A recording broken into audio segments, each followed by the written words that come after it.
What's up, everyone? Walsh here. Episode 5, the Philly Fan Cave podcast. Happy October. I'm rocking the pink. It's Breast Cancer Awareness Month. October's here. It's spooky season for a lot of people. For Philadelphia, I don't even know what season to call this because we have a lot coming up this week, next week, the week after that, hopefully. We're going to be busy. All right. Red October starts Saturday. The Birds in full swing. The Flyers season about to start. The Sixers start at the end of the month. We got some preseason Sixers games in the middle. There's just so much going on. Wrote about it earlier today. Prepare your hearts, prepare your livers, and prepare your minds because it is going to be a tough stretch. But hey, we're veterans at this point, okay? We've been here before. We've done the Red October and the Birds at the same time. We've done it before, okay? Just another year in Philadelphia. Our sports teams are good. Let's embrace it. Today's episode, packed show, as per usual. Probably going to keep this one a little bit shorter than most because there's not too much to talk about, especially with the Phillies not having started their playoff season yet. But yeah, we'll jump right into it. We're going to start with the Birds, as per usual. Birds are 4-0. We're 4-0. Same thing as last week and the week before that. It wasn't pretty. It wasn't pretty by any means. 4-0 is 4-0. Granted, this week started a lot different against the Bucs. Tough matchup. We know it was going to be tough. Going down to Tampa, it's always a weird game. Things don't always go great for us. However, it was like a switch was flipped this year. Started off great. Started off with a block punt return for a touchdown. The offense was going. Everything was looking great. And then the second half happened. And it was an absolute shit show in the second half. Anything that could go wrong pretty much went wrong. The offense had, I believe, 8 3-and-outs in the second half. They had 20 yards maybe, or Hurts was 0 for 8 with 20 yards. I mean, just absolute brutal second half performance. I don't know if it was the heat. I don't know if it was the adjustments that the Buccaneers made on defense, whatever the case, but the second half of this game on Sunday was miserable. Thankfully, we pulled off a win, and that's all. Again, it's all that matters. We're 4-0, top of the NFC East. They're finding ways to win. Yes, the offense struggled in the second half. It didn't look good at all. But a win is a win is a win. And remember, no preseason games, okay, for the Stars. Stars didn't have any preseason games. So, new offensive coordinator, no preseason games. It's going to take time for this offense to come together and mesh as well as we want it to. Obviously, you want to see things be better. We have to keep in mind it's a long season, and right now we're 4-0, and we're at the top of the division. Okay? That's it. Just enjoy it. We're 4-0. First place in the NFC East. The only one other team in the NFL is undefeated, and that's the Buffalo Bills. It's us and the Buffalo Bills. What are we complaining about? Yes, I get it. The offense hasn't looked great. There's things that need to improve. Of course there's things that need to improve. If we looked perfect now, I'd be worried. I want to look perfect at the end of the year, like we did in the Super Bowl against Chiefs. We look perfect. I want that to happen again this year, okay? So, yes, I know, frustrating game. Second half, what the hell happened? 4-0 is 4-0. I'm going to keep saying it. And that's that. The Birds win. Special teams looks great. The offense is going to click. It's going to get there.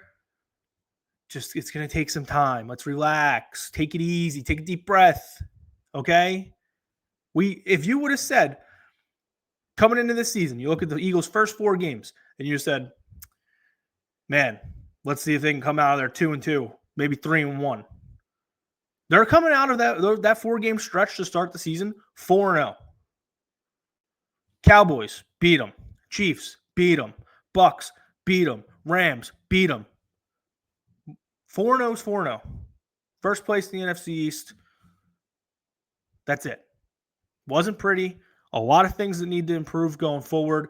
They're going to get it right. It's going to be fixed. They're going to look better as the season goes on. Just have faith. Trust the process. I hate that I just said that because it didn't work out for the Sixers. Maybe it did to some people. We just got to trust it. Trust the guys that we have. They've proven time and time again they can figure it out. I wasn't going to talk about it, but since he talked about it finally, the A.J. Brown drama. A.J. Brown, after the game, posted one of his cryptic tweets. Whatever. Until this guy is in his driveway doing push-ups, sit-ups, working out, and holding out, I'm not worried. And he came out today and he talked about it. You can go find his comments. I'm not going to talk about it too much because it is what it is. He's frustrated that he's not helping contribute as much as he would like to. That's what it is. The guy wants to win. He's a competitor. He wants to be one of the reasons that this team is successful. That's not happening right now. Granted, is he getting open as much as he should? Doesn't look like it. Does it look like he maybe doesn't have that step that we're used to seeing from A.J. Brown? Maybe. But that's all it is. He just wants to be contributing, and he's not doing that as well as he thinks that he should be. So he voiced his frustration. Yeah, sure. Is it a little dramatic with the cryptic tweet? Absolutely. But there's worse things that the guy could be doing. So it's the Philadelphia media pushing that narrative. Oh, A.J. Brown's a diva. A.J. Brown's unhappy. He's not. He's just unhappy that he's not contributing as much as he thinks that he should be. I don't see a problem with that. The guy's hungry. He wants to be there. He's a competitor. Okay? He wants to be the reason that the Eagles are winning games by blowout margins. Now, granted, I think this game was kind of a weird time to post the cryptic tweet after it because, one, he had, I believe it was 9 targets. Granted, 2 catches, I think it was. So, all right, dude, you were targeted, and obviously some of the passes, weren't catchable. The bottom line is you were getting fed. Maybe not as much as you would have liked, and maybe the passes weren't great or whatever the case may have been, but you got your targets. So a little weird on that end, but I don't want to hear about it, okay? It's just like trying to create drama within this team that doesn't exist. Like, we're so used to having to find something to go wrong. Like, we don't know what to do. Not we. The Philadelphia media doesn't know what to do when the team is undefeated and playing well and there's no drama really surrounding them. That, okay, let's take this cryptic tweet that was posted by A.J. Brown after a big win and let's turn it into something way bigger than it needs to be. That's exactly what they're doing. That's exactly what happened. Thankfully, A.J. Brown came out, addressed it. Air's cleared. We move on. Okay? We move on. Simple as that. Next thing I want to talk about with the Birds, which I think is the bigger problem when it comes to the offense, the offensive line. I don't think we're talking about it enough. We are used to having the best offensive line in football, and I still think they are. But they are not looking like the offensive line that we're used to seeing them. Granted, Lane Johnson's been battling a little injury here and there. They're not fully healthy up front. Fine, understandable. That, to me, is what the biggest problem is. Even not having that half second more that Hurts would typically have with, in the passing game, or they even said it, not locking in for those 3-4 seconds so Saquon can find a big hole and run right through it, because we haven't seen much out of him. Is that on Saquon? I don't think so. I think that's more on the offensive line. The offensive line, I think, is the bigger issue right now. But again, they're going to get it. They're going to get it fixed. They're going to get it solved, okay? 4-0. Big game this weekend against the Broncos coming up. Going to be tough. Bo Nix is good. Looks like he's coming off of maybe having a little bit of a sophomore slump, though. Doesn't look as good as he did towards the end of last year. So it's not going to be an easy task, but the defense has looked very good these last couple weeks. They're coming together as a unit. They're getting healthier. Nakobe Dean's practice window's been open, so hopefully he'll be back soon. Unfortunately, Nolan Smith is out. That hurts. But I think as a whole, the defense is coming together. and we're seeing a much better product on the defensive side. Jahad Campbell had the big interception in the game against Tampa that helped seal the deal when they were driving and they scored and pretty much tie the game up if he doesn't pick that one off. And then Ojimo with the big sack at the end of the game.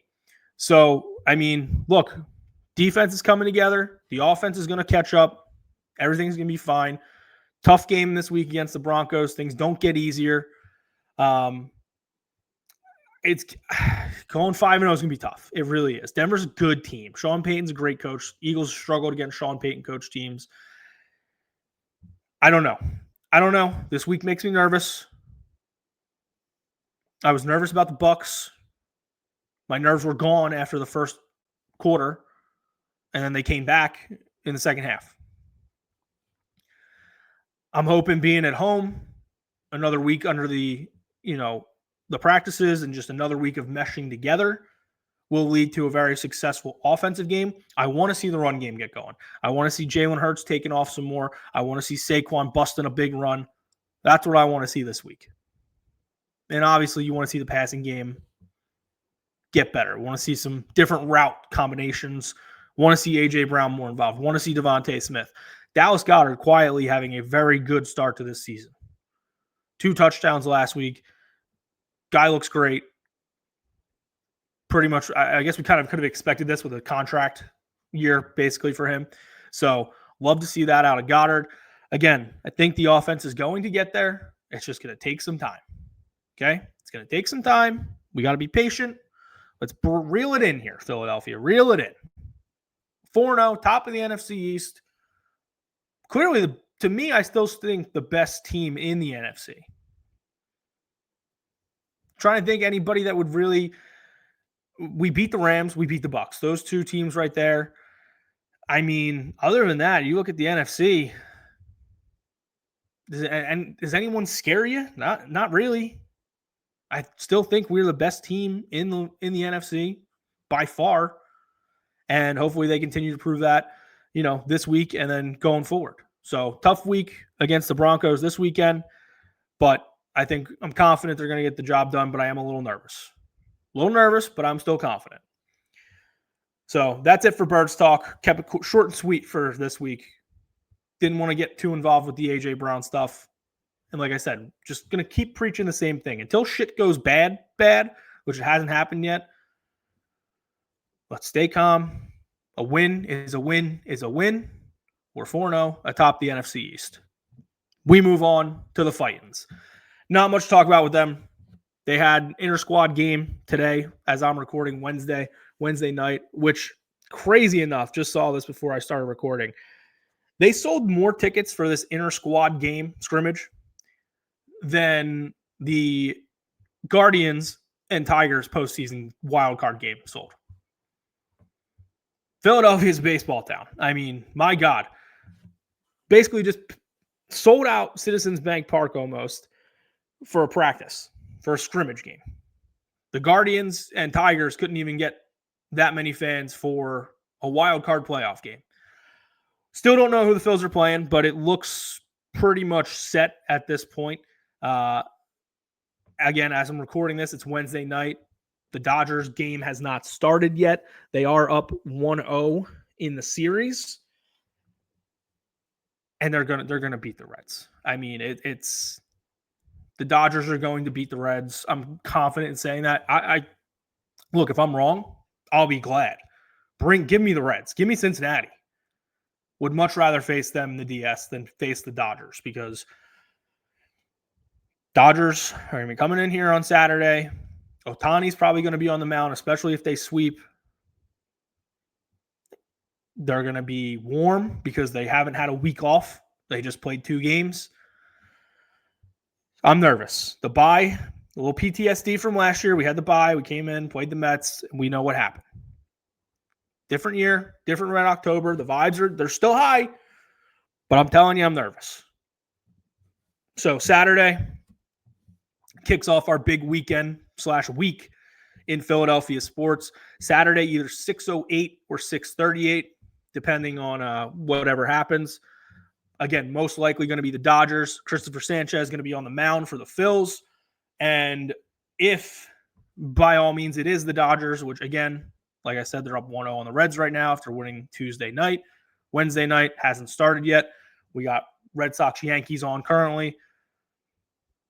The Dodgers look like they're going to win that series. Seems inevitable. So I'm preparing mentally to be facing the Dodgers on Saturday. Probably going to be Shohei Ohtani on the mound against Christopher Sanchez. So Philadelphia, if you're going to the game, bring the energy. You always do, but bring the energy even more. It's a huge game. This is a series that should be an NLCS. But because of the weird format, whatever the case may be, Phil's not getting the first seed. They end up getting the 2 seed. We got Phil's and more than likely Dodgers in the NLDS. Going to be a great series. Hoping for the best. I really hope this is the year. Like, we got to come in on fire starting this weekend, Saturday, 6:30, 6 o'clock, whatever it is. Let's just get this thing rolling. Let's get the bank revved up. It's going to be revved up, and let's just give me a leadoff Schwarber. Even if he's not leading, I want Schwarber's first at bat to be a bomb. We need it. We need that vibe from, 2022 when he did that in the postseason. That's what we need from Kyle Schwarber.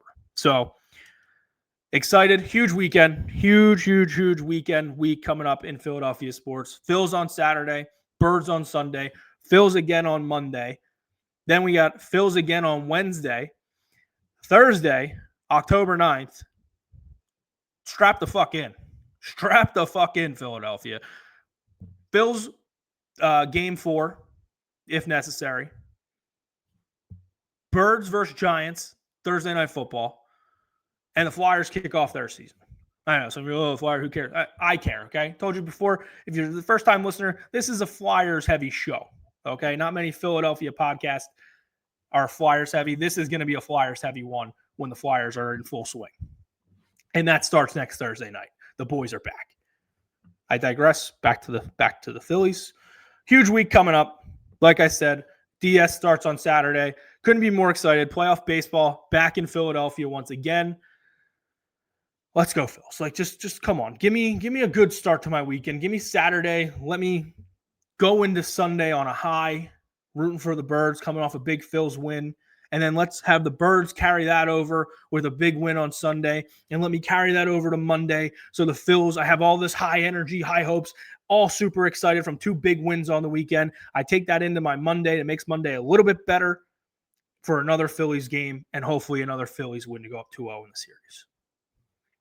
That's the hope. That's what I'm wishing for. We shall see what happens, though. All right. Touch on the Sixers real quick. I don't really have much. Training camp started for them. They play a game in Abu Dhabi on Friday. Preseason game. So if you want to watch, I got nothing for you on that. Don't know why they're playing Abu Dhabi. Whatever. Sixers preseason game. Training camp started.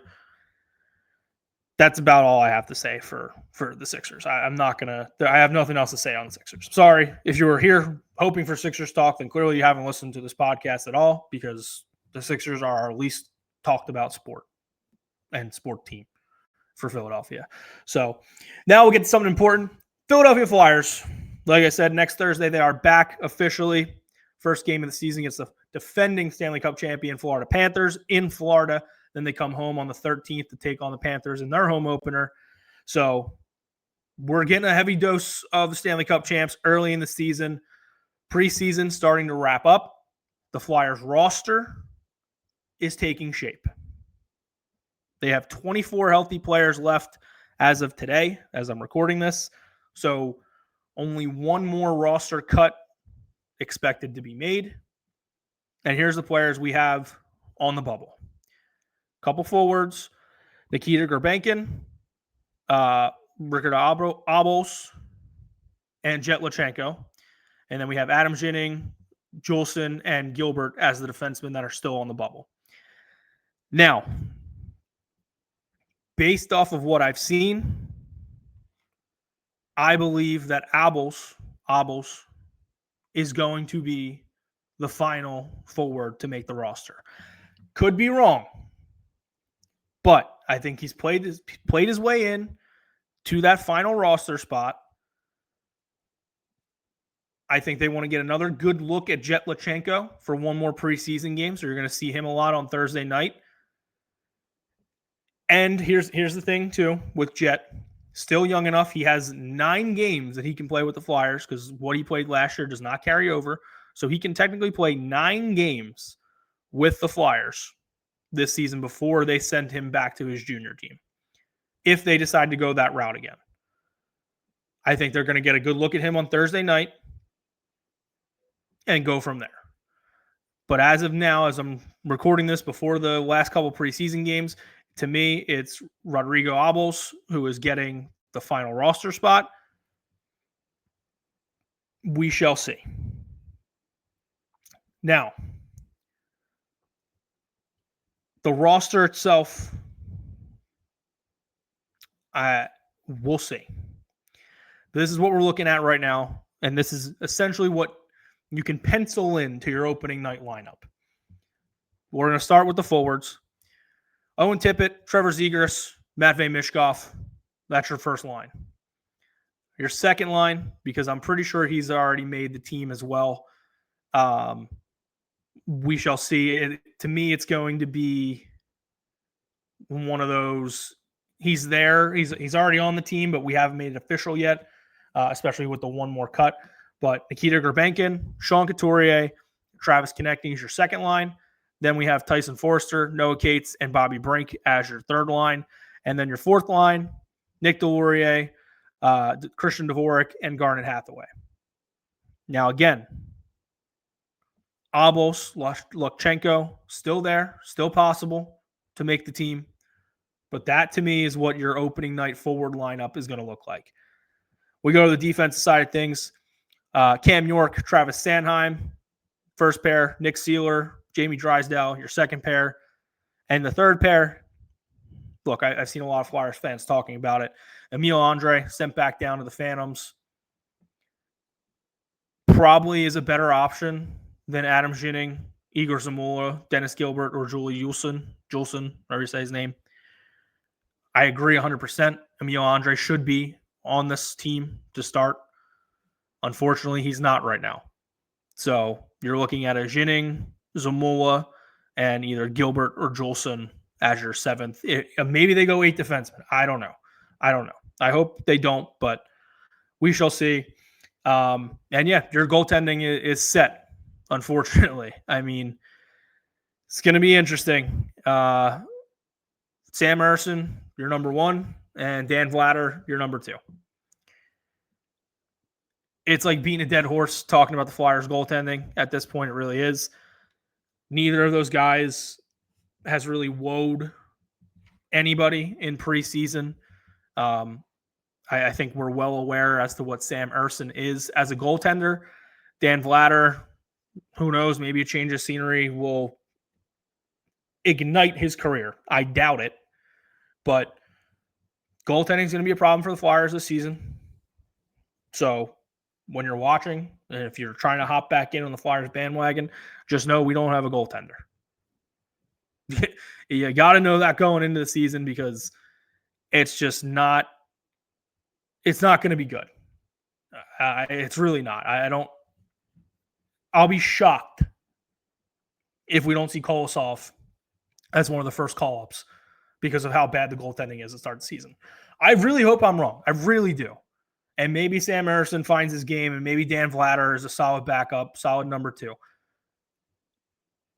I'm trying to be as realistic as possible when it comes to it. I just don't think the Flyers goaltending is going to be any good this season. So a couple more preseason games left before we get into the regular season. We got Thursday night against the Islanders and then Saturday against the Devils. And then, the real games start on October 9th against the defending Stanley Cup champs. So definitely not an easy first 4 games for the start of the season for the Flyers.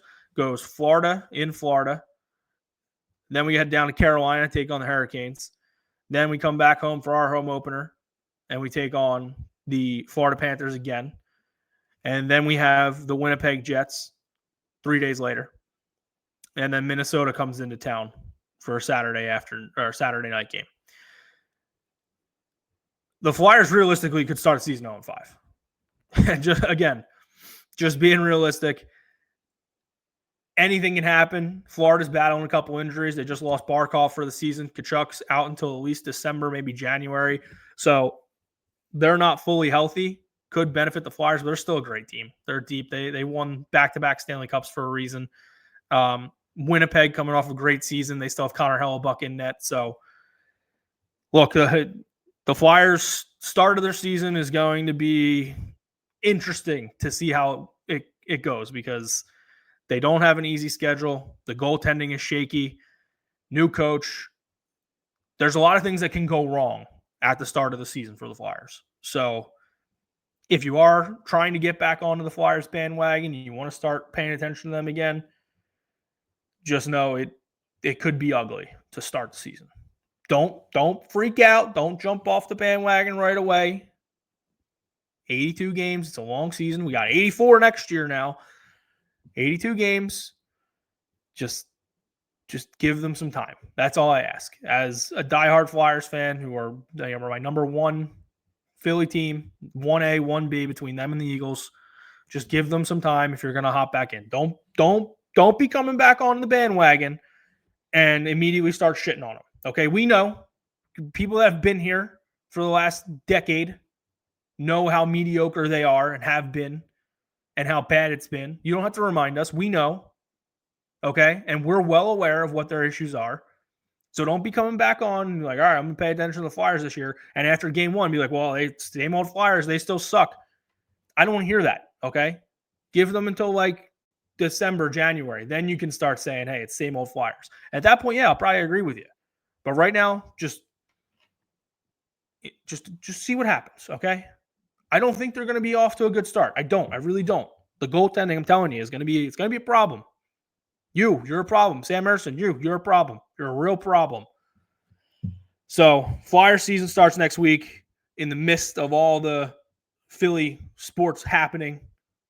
Like I said, Phils, Birds, Flyers, everything's happening all at once. Your wallets are going to be empty. Your liver's going to be shot because of all the alcohol you're drinking. Your sleep schedule's going to be fucked. It's going to be October, really is spooky season. But for Philadelphia, it's spookier because not of ghouls and goblins. It's because of the sports teams that are on and what's happening. So, yeah, that's the Philly roundup for the week. So let's get to some fun stuff. Talk about a little college football. What a weekend in college football. If you missed the college games last weekend, sorry for your loss, because what was hyped up to be the best weekend of college football of the season, it delivered. It delivered tremendously. We had Virginia upsetting Florida State in double overtime on Friday night. Then we had Oregon beating Penn State in the whiteout game in double overtime. Ole Miss upsetting LSU. Alabama and Georgia coming down to the wire with Alabama upsetting Georgia 24-21. Texas A&M surviving against Auburn. Then we had Indiana, Iowa keeping it close. Indiana 20-15 win. We had Tennessee and Mississippi State going to overtime with Tennessee squeaking out a 41-34 victory. Georgia Tech and Wake Forest decided to have a hell of a game as well. Georgia Tech just barely squeaking by, winning 30-29 in overtime again. Then we had Illinois and USC coming down to the wire. Illinois winning 34-32 on a last-second field goal in what was an insane game to start. And I think those were all the big ones for the most part. Northwestern beating UCLA. UCLA is just garbage. But yeah, just an absolute epic weekend of college football. And of course, I can't talk about college football without talking about my Fighting Irish. We're so back, baby. We are so back. Dominating win over Arkansas, 56-13. CJ Carr is the fucking guy. Notre Dame has a legit quarterback, like a stud quarterback for the first time in a very long time. Jeremiah Love, Jadarian Price, the best backfield in all of college football. Jordan Faison finally getting his big game, 7 catches for 89 yards. And then, of course, we have Malachi Fields had 3 catches for 72 yards. Jeremiah Love had 3 total touchdowns. I mean, Jadarian Price had he had a rushing touchdown himself and a receiving, so he had 2 total touchdowns. Notre Dame was clicking on all cylinders. This game was over at the half. Notre Dame blew them out, was never even close. They ran a fake punt. It was just beautiful from start to finish. Next up for the Irish, Boise State, Kelly Green week. Wear your green for the Irish. Hopefully getting another big win. And look, don't look now. But I said it when we started 0-2. This team, if they win out, very well could be in the college football playoff. And guess what? They've won 2 in a row. They've done their part. And we have 9 more. 9 more wins. And we have a shot. Hold on, I'm just counting here. 1, 2, 3. 8 more wins. I'm sorry. 8 more wins. And we have a shot at making the college football playoff. Even the experts are all on board with Notre Dame winning out and possibly making the college football playoff. So I'm not going to talk any more about that because it's in the Notre Dame podcast, but I told you before in the first couple episodes, we're going to talk the Irish football when we have the chance. So let's get to some Walsh's winners for college football. As per usual, full blog will be out on Friday for our college football winners. And you're going to get it live. You're getting it live from me. Probably going to be a lighter slate this weekend just because there's not many great games on. And 2, I'm going to be a little preoccupied. Not going to lie. Phil's baseball is going to be coming first on Saturday. So that's when the head's going to be focused on that and hopefully helping will the guys to a victory.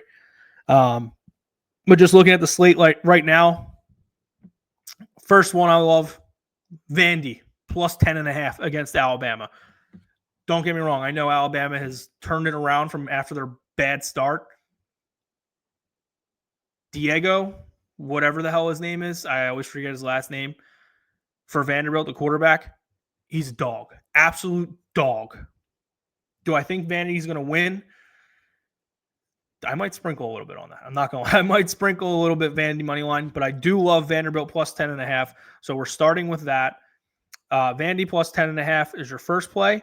Then we are going to take the over in the Texas and Florida game. It's 41.5 over Texas and Florida, 41.5. So those are the first 2 plays.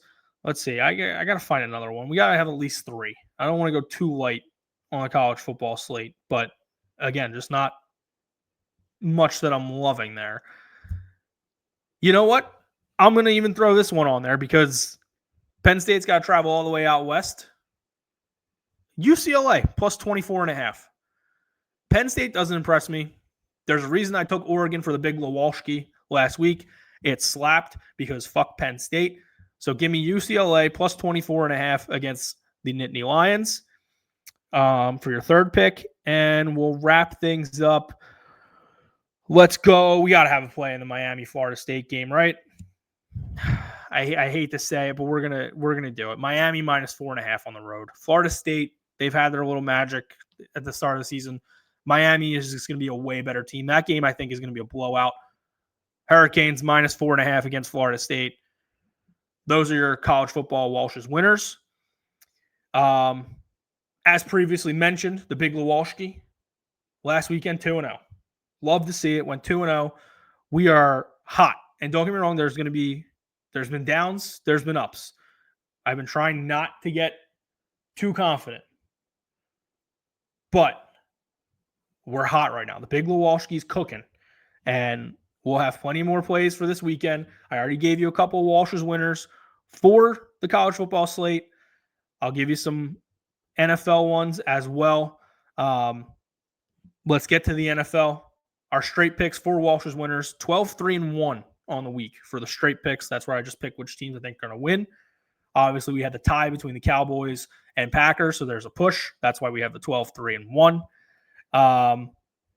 The true Walsh's winners, 3-3. Not great. We picked a couple spreads, couple money, couple overs and unders, but nonetheless, we're on to this week. And yeah, the blog for Walsh's winners will be out probably by the time you're hearing this Thursday morning. I usually release that because we have the Thursday night football game, obviously, on Amazon Prime. So stay tuned for that. And yeah, I pretty much covered everything I wanted to talk about. So make sure you're following along with the blog. Follow us Twitter, Facebook, YouTube, Instagram. Like, subscribe, comment, share. You want to come on as a guest, let me know. I already have a list of people that have been asking to come on the podcast, so we'll start having maybe some people on so you're not just hearing my voice. But let's get ready for a big, big weekend in Philadelphia sports. Phil's on Saturday, Birds on Sunday, Phil's again on Monday, and let's just win. Like Adrian said in Rocky, just win. Win. That's it. So let's go Fightins. Let's go Birds. And of course, we'll be back next week for another episode of the Philly Fan Cave podcast.